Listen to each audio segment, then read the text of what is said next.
पलामू के चेरो राजवंशोत्पन्न महाराज मेदिनी राय का नाम सर्वाधिक पराक्रमी, प्रजावत्सल, न्यायकारी तथा लोकप्रिय राजा के रूप में आदर के साथ लिया जाता है। 12वीं शताब्दी में पलामू के प्रतापी खरवार शासक प्रताप धवल देव के बाद मेदिनी राय को पलामू का सर्वाधिक लोकप्रिय शासक होने का गौरव प्राप्त हुआ। ये बात दी गई है कि खरवार शासकों को एक स्वतंत्र शासक का दर्जा बाद में हासिल हुआ, जबकि राजा मेदिनी राय का दर्जा प्रारंभ से ही एक स्वतंत्र शासक के रूप में था।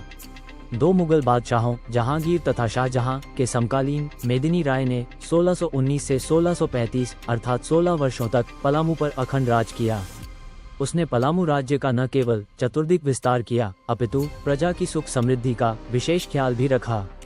उसने राज्य को धन धान्य से परिपूर्ण बनाने तथा चहुमुखी विकास के लिए दिन रात एक कर दी। अपने अच्छे कार्यों की बदौलत जीते जी जनमानस में लोकप्रियता की हदें पार कर जाना राजा मेदिनी राय की सबसे बड़ी कामयाबी थी। इतने वर्षों के बाद भी जनमानस में जीवित और प्रतिष्ठित रहना एक राजा के लिए गौरव की बात है। यूं तो चेरो राजवंश में कई प्रतापी राजा हुए, मगर मेदिनी राय का शासनकाल गौरव एवं वैभव का अप्रतिम मिसाल रहा।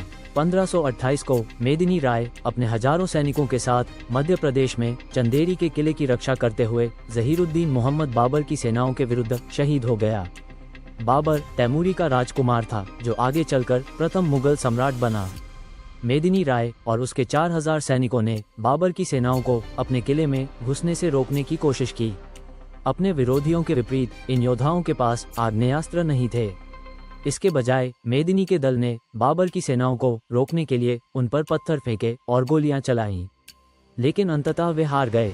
1510 में जब नए खिलजी सुल्तान महमूद द्वितीय उस क्षेत्र की गद्दी पर बैठे जहां उनके पूर्वजों ने 1 शताब्दी तक शासन किया था, तो उन्हें कड़े विरोध का सामना करना पड़ा।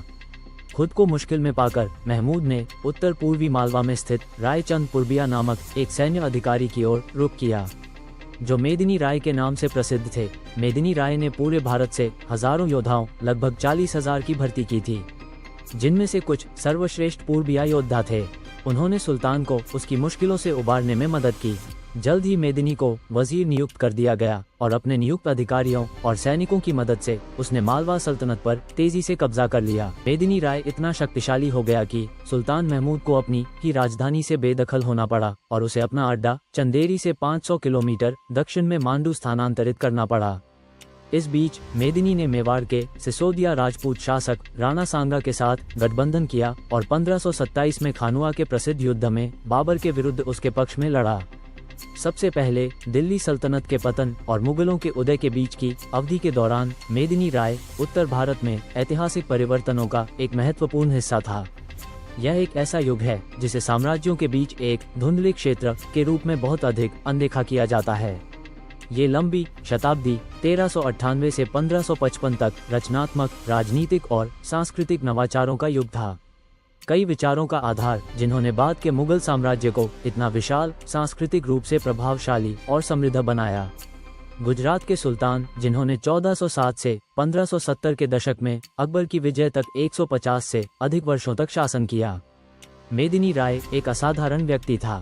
वो किसी प्रतिष्ठित राजघराने या किसी प्रसिद्ध वंश का वंशज नहीं था। वो बस एक कुशल सैनिक था जिसने युद्ध और कूटनीति में सफलता की प्रतिष्ठा बनाई थी, जो अनिश्चित समय में सत्ता बनाए रखने के लिए जरूरी थी।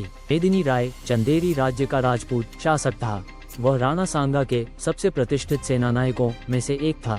अपने शुरुआती वर्षों में मेदिनी राय ने मालवा के सुल्तान महमूद द्वितीय की सेवा की और उसे अपने शासन को मजबूत करने में मदद की। महमूद ने उसे अपने दरबार में मंत्री नियुक्त कर दिया।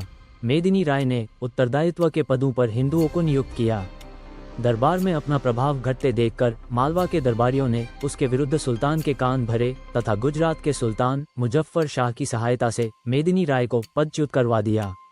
विश्वासघात का पता चलने पर मेदिनी ने चित्तौड़ के राणा सांगा से मदद मांगी और राणा के साथ मिलकर उन्होंने मालवा, गुजरात सेनाओं को हराया और राणा सांगा के आधिपत्य के तहत चंदेरी सहित पूर्वी मालवा के राजा बन गए।